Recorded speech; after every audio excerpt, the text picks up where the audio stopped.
Two-time Olympic figure skating champion Irina Rodnina commented on the results of the U.S. Championships in men's singles. Ilya Malinin won gold, Andrew Torgashev took silver, and Maxim Naumov took bronze. It's unusual to see that the top 3 places in men's singles at the U.S. Championships were taken by guys with Russian roots and names. I didn't follow the competition closely, but the results are clear. I'm very happy for Maxim Naumov, who achieved such success after the loss of his parents and a very difficult year. He overcame tremendous challenges. This podium finish at the U.S. Championships is a result of the difficult 1990s. Back then, people were looking for work and had the opportunity to leave and find fulfillment elsewhere. We cannot erase from our history that difficult period when the country was simply collapsing. Russia had no time for sports back then. I'm not upset that these guys' parents left our country. Right now, this can only be stated as a fact. It's great that we are so talented in figure skating, despite the fact that these people now represent the United States.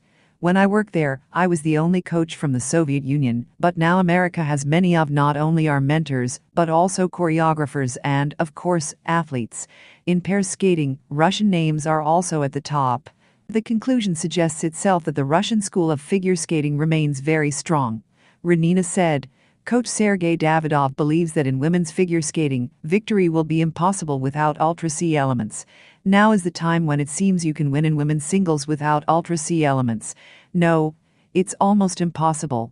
I remember a couple of years ago you told me that the optimal model for developing the free program in women's singles with the new age limit is to reduce the difficulty. That component skating and a couple of quadruple jumps will achieve results. But quadruples, and a couple of them too. But let's put it this way. What's most popular on social media right now? Alyssa Liu has restored her triple axel. Sofia Samotilkina is learning a triple axel. Ultra-C is our future, no matter what, and we're not going away from it. So, for example, coming to the Russian Championships without Ultra-C is frivolous? Absolutely. If you're a strong component skater and have support, then you might even make it into the top 6. But I think many people want to set a more ambitious goal. Regarding the changes in figure skating, is there a sense that while women's single skating follows a predetermined role model, men's skating, on the contrary, is moving away from technical overload in favor of greater choreography and artistry? It's as if the ISU doesn't want new Malinins, but rather new Browns with 1 or 2 quadruple jumps. But at the same time, Malinin is the leader. Speaking of Ilya, by the way, it's worth noting that he's found his strengths and identified his weaknesses. Based on this, he chose the path that suits him best, acrobatics. He's embellished his programs with other elements. Not like Jason Brown with smooth arms and so on, but with tricks, somersaults. And they're no worse, that's the most interesting thing. I think now is a very good time, you can make the most of what you can do. Jason Brown-style skaters captivate with elegance and grace, and it works. And Ilya was blessed with acrobatics, and he utilizes this talent superbly. By the way, this is a path that others can follow as well. When everything is so seamlessly and harmoniously combined, you catch yourself feeling like you don't even need beautiful arms. You have enough in your program without it. The program flows, and you're left with the impression that it was much more than just 5-7 quadruple jumps. In this regard, Ilya and his team are simply amazing.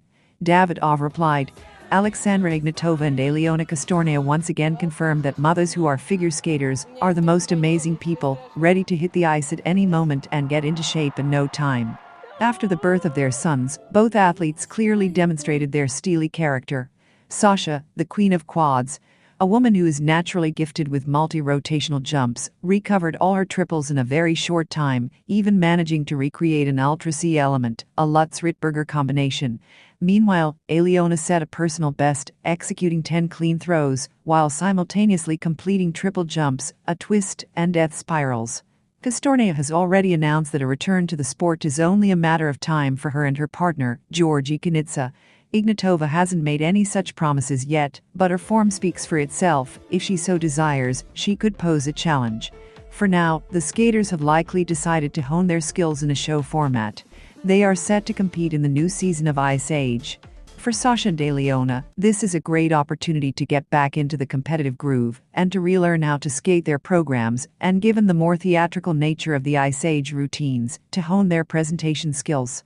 However, they'll have to work hard in this regard, as they'll have another talented opponent, their longtime colleague in the legendary trio created by Atari Tutbridge, Anna Shcherbakova.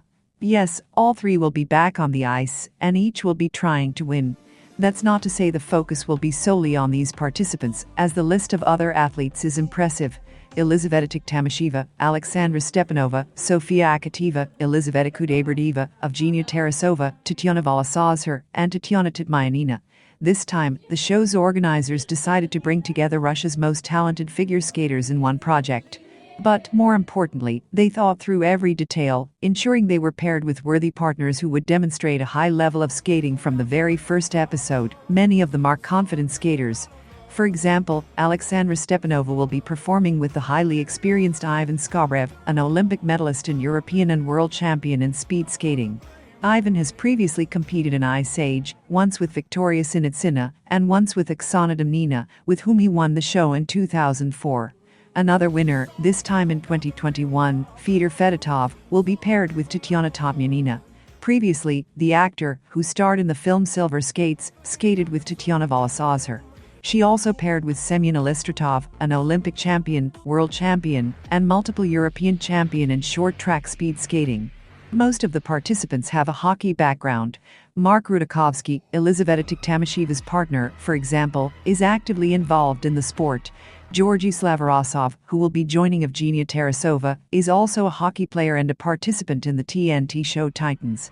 His colleague on the project and in his chosen discipline, Nikita Ashnev, will skate with Aliona Kostornaia. Other partners learned to skate for their roles. Several young people joined Ice Age from the Molodezhka team. Konstantin Raskatov will try to create a worthy partner for Anna Shcherbakova, Ivan Zhvakin will skate with Alexandra Ignatova, and Artur Kasparnov will skate with Sofia Akateva. Elizaveta Kudaiberdieva will take to the ice with Sergei Shubenkov, a gold medalist at the World and European Championships. The level of the upcoming show is expected to be very high, so it must be maintained off the ice as well. The judges promise to be strict, but the good news is that the legendary Tatyana Tarasova will be there. Along with her, Evgenia Medvedeva, Tatyana Navka, Roman Kostomarov, and Maxim Trankov will be judging the performances. As for the hosts, Alina Zagitova and Alexei Yagidin will return to their usual roles. The Pyeongchang Olympic champion is incredibly happy about this. During my absence, I really missed our project, the team, and the audience, and I felt how much you missed me. Together with Alexei Konstantinovich, we will strive to make this season truly amazing and special for every viewer. Thank you to everyone who waited and supported us. We have a very exciting new season ahead, Alina said, and it's hard to disagree.